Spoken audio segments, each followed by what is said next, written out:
Hello guys, we are back with our next lecture. In this lecture, let us go through the next question. So this question belongs to GATE CSE 2012 guys. Sorry, 2012 yes. So the question is the worst case running time to search for an element in a balanced binary search tree with n into 2 power n elements. So I wrote it again. So n into 2 power n elements is.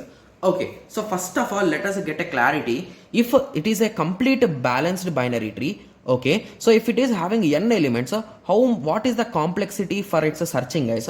So if you recall, if it is a balanced tree, so there is only the need of searching in one half, right? Yes, so everywhere you will be doing half, right? So indirectly it is a log base 2n, right?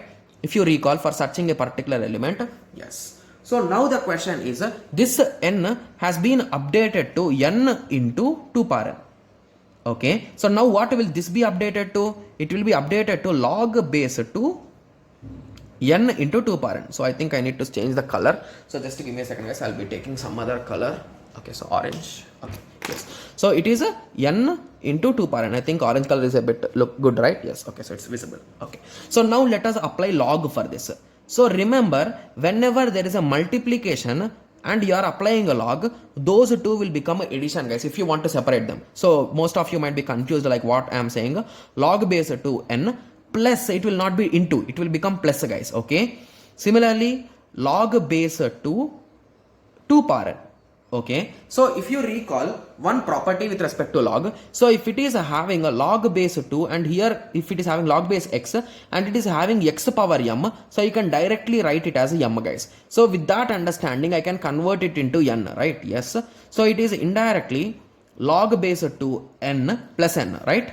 Yes. So now if you observe carefully, so what will be the asymptotic notation? So basically we are converting it into complexity, right? So in complexity there is a property. So when you are adding two things, two complexities, so among those two select the maximum. If there are 100 complexities which you are adding, so among those 100 select the maximum. So is a log base 2n maximum or n maximum? Guys, absolutely n is maximum. So it will become a big O of n or theta of n based on the question. Right? Yes. So here they are asking worst case, so it should be big O of n. So option C will be the correct answer. It's a quite simple problem guys. So the only thing which you should understand here is whenever you are given these type of questions, first assume your original case. So this is our original case. So I used this case to generate the given case. Remember one more thing, whenever you are multiplying things inside log, whenever you want to separate them, you will add them guys. So that's a property of log which you should remember. And this is the last property. So whenever you are having multiple additions, among all those, what is maximum, that will be the final answer. Got it? Yes. So I hope everyone got a clear idea with respect to this question. So in the next lecture, let us continue with the next question. Thank you. Thanks for watching. Like, share and subscribe for more awesome videos like this. Thank you.